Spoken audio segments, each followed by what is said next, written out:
আপনাদের সকলকে স্বাগত।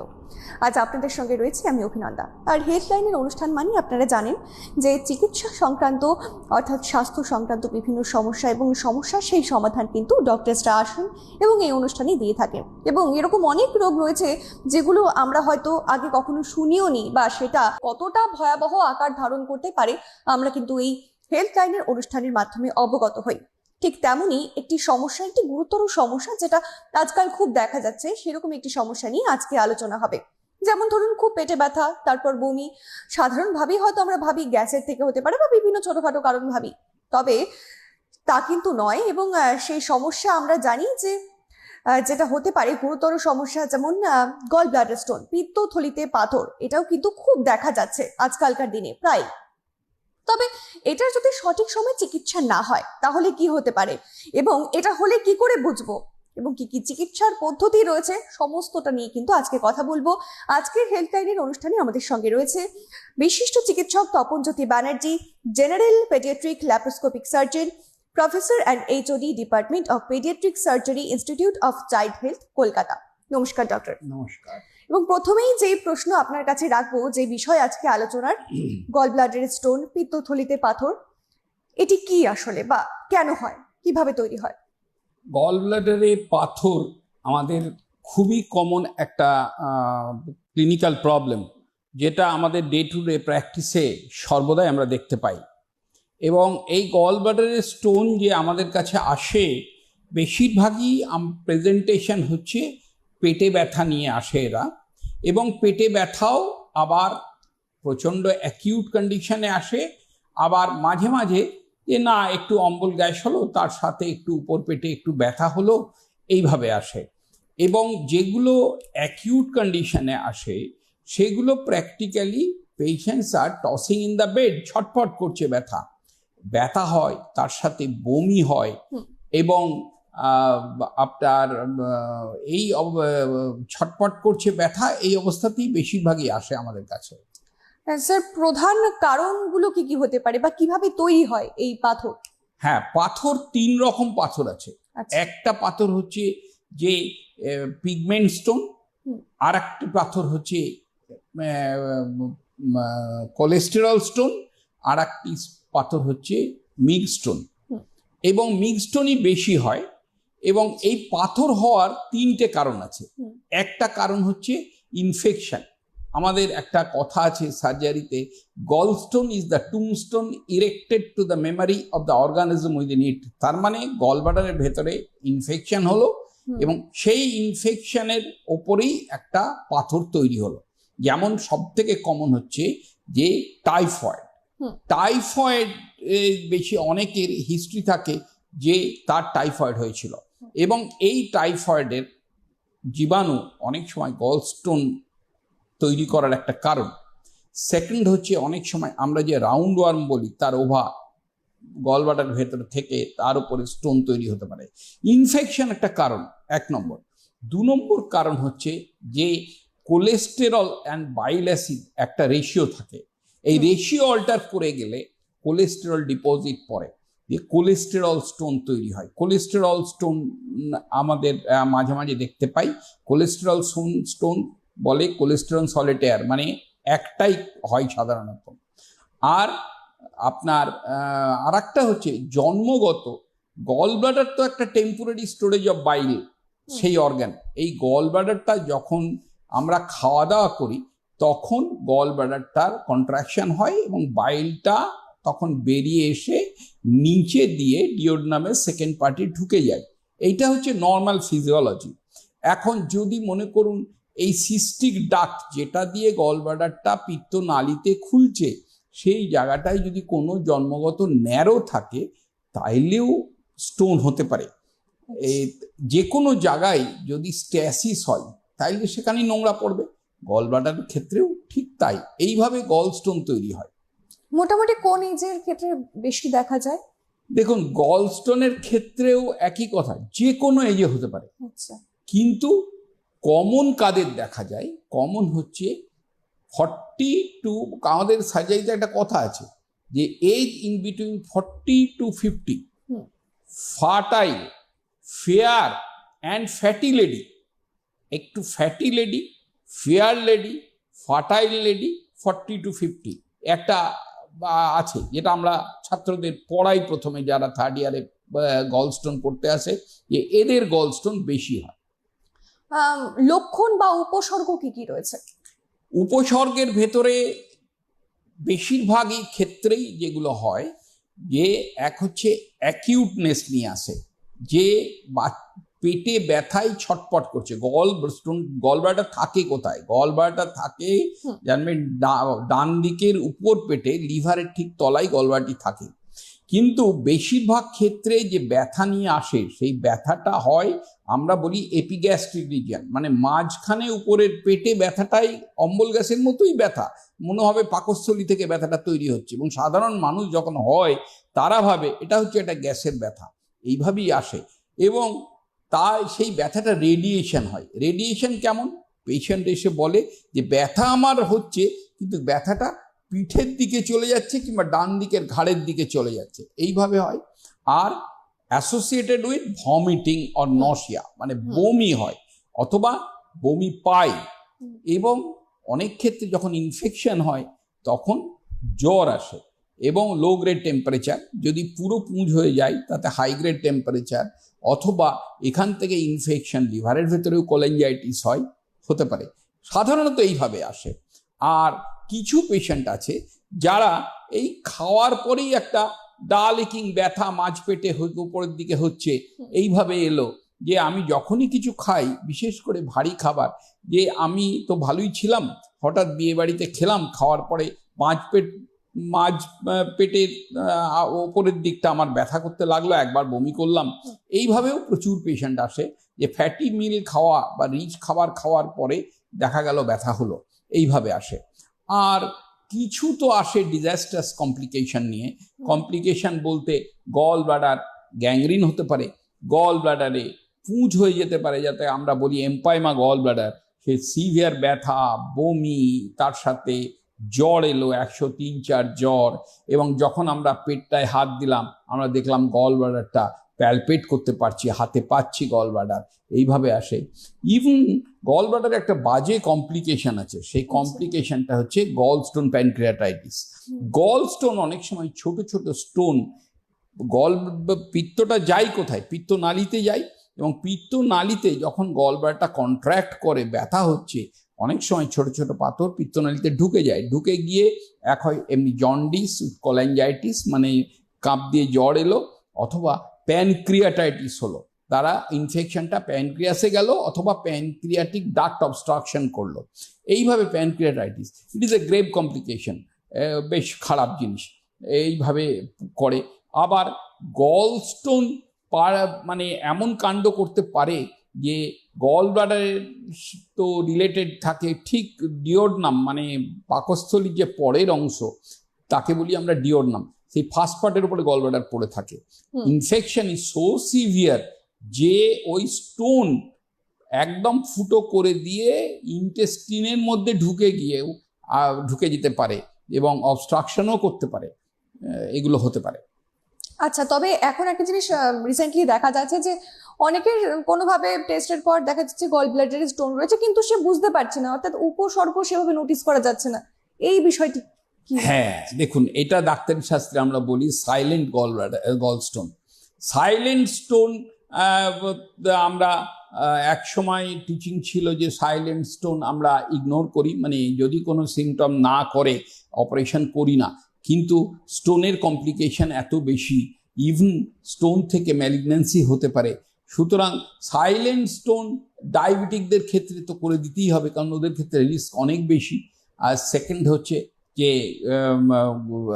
মাল্টিপল স্মল স্টোন, ছোট ছোট ফ্যাসেটেড প্রচুর স্টোন, গুঁড়ো গুঁড়ো পাথর, এরা পিত্তনালীতে যে কোনো সময় গিয়ে প্রবলেম করতে পারে।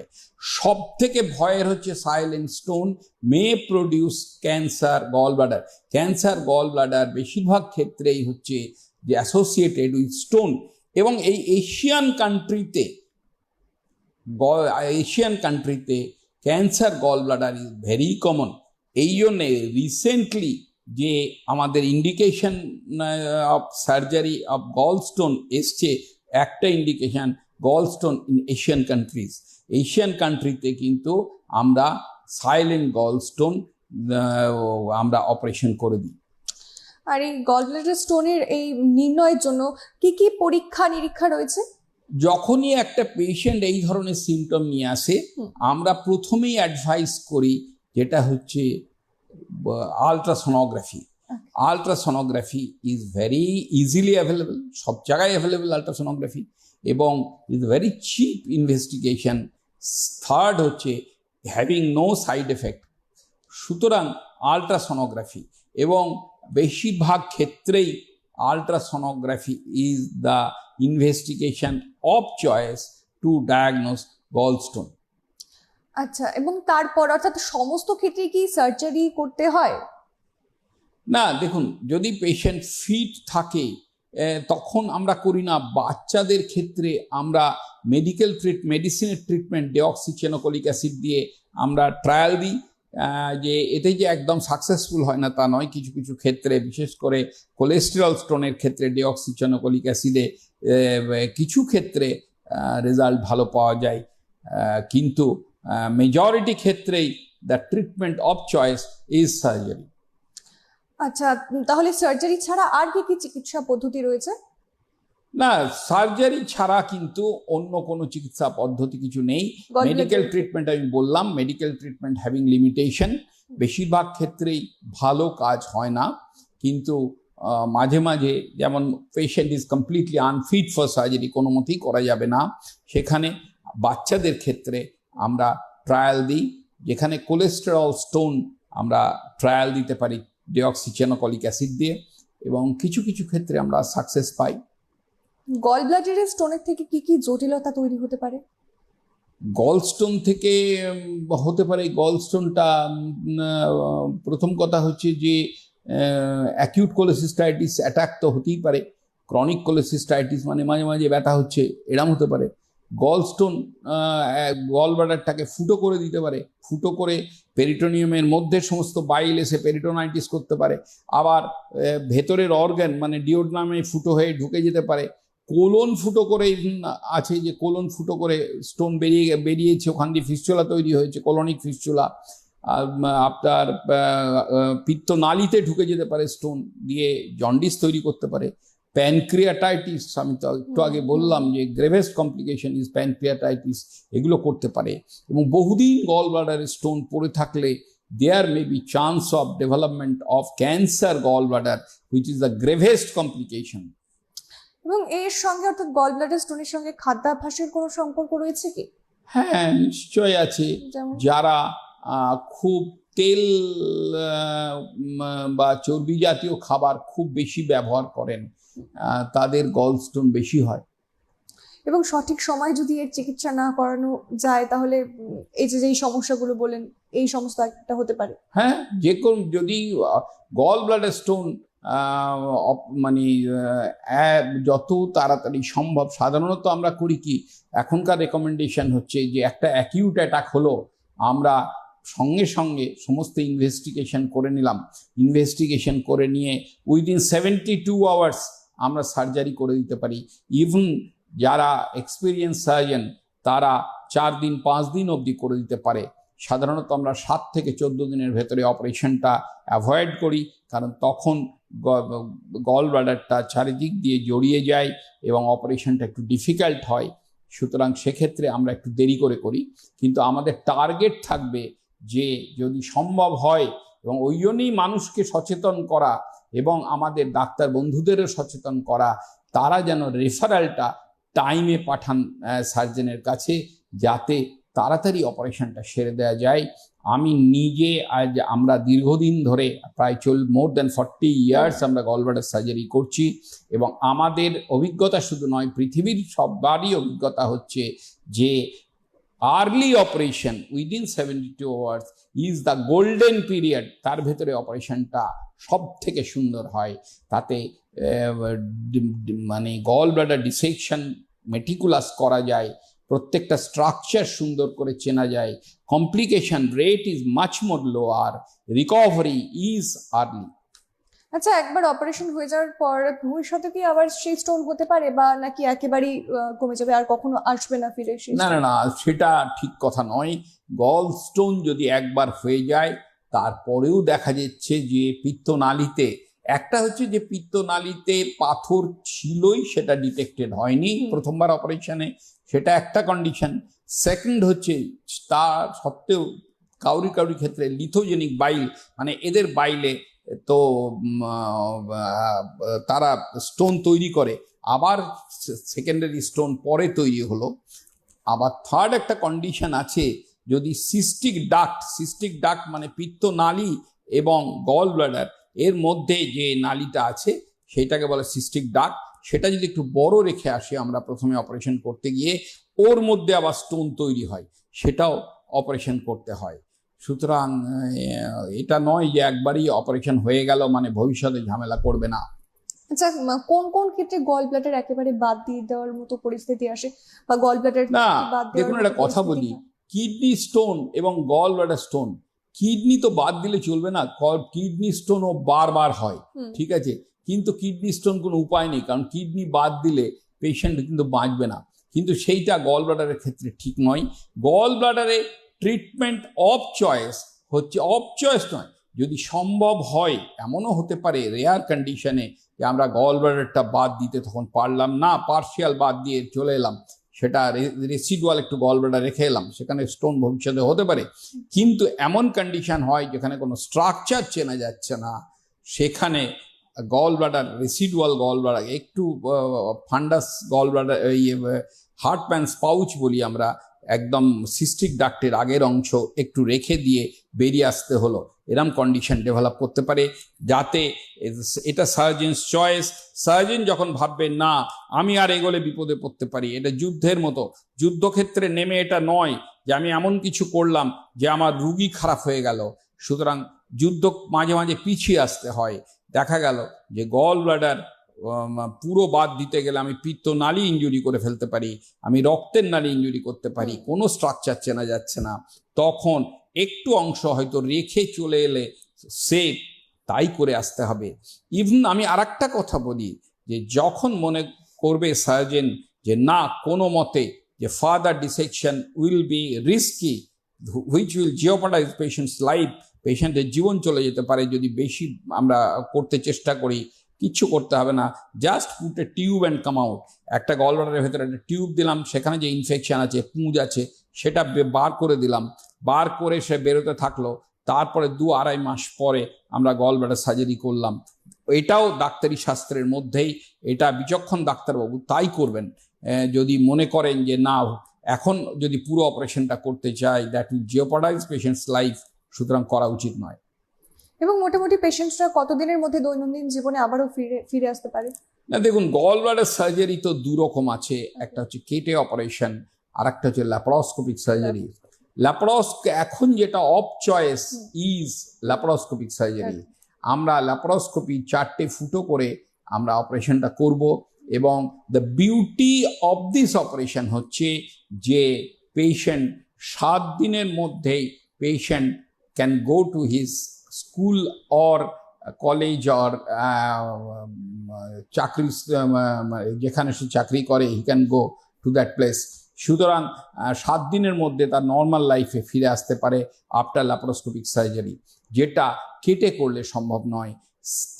সেকেন্ড হচ্ছে cosmetically it is also excellent, এবং এই যে হার্নিয়ার চান্স খুবই কম, ইনফেকশনের চান্স খুবই কম, রিকভারি ইজ ভেরি আর্লি।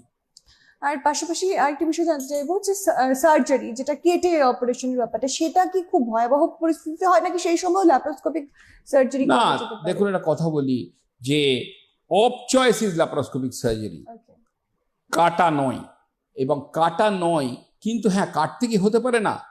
আমি একটা কথা বলি, যদি দেখা যায় ল্যাপারোস্কোপি করতে গিয়ে ইট ইজ বিকামিং রিস্কি, আমি কোনো স্ট্রাকচার ঠিক করে দেখতে পাচ্ছি না, আমাকে প্রত্যেকটা স্ট্রাকচার মেটিকুলাসলি দেখতে হবে, আমি সিস্টিক ডাক্ট ঠিক করে দেখা যাচ্ছে না, আর্টারি ঠিক করে দেখা যাচ্ছে না, পিত্তনালীর অবস্থান ঠিক করে অ্যাসেস করা যাচ্ছে না, এমন যদি হয় যে বেটার টু ওপেন, হ্যাঁ, একটা সার্জেনদের ইগোতে ভুগলে হবে না, আমাদের ভাবা, অনেকেই আমরা ভাবি যে আমি তাহলে হেরে গেলাম, আমাকে পেট কাটতে হচ্ছে।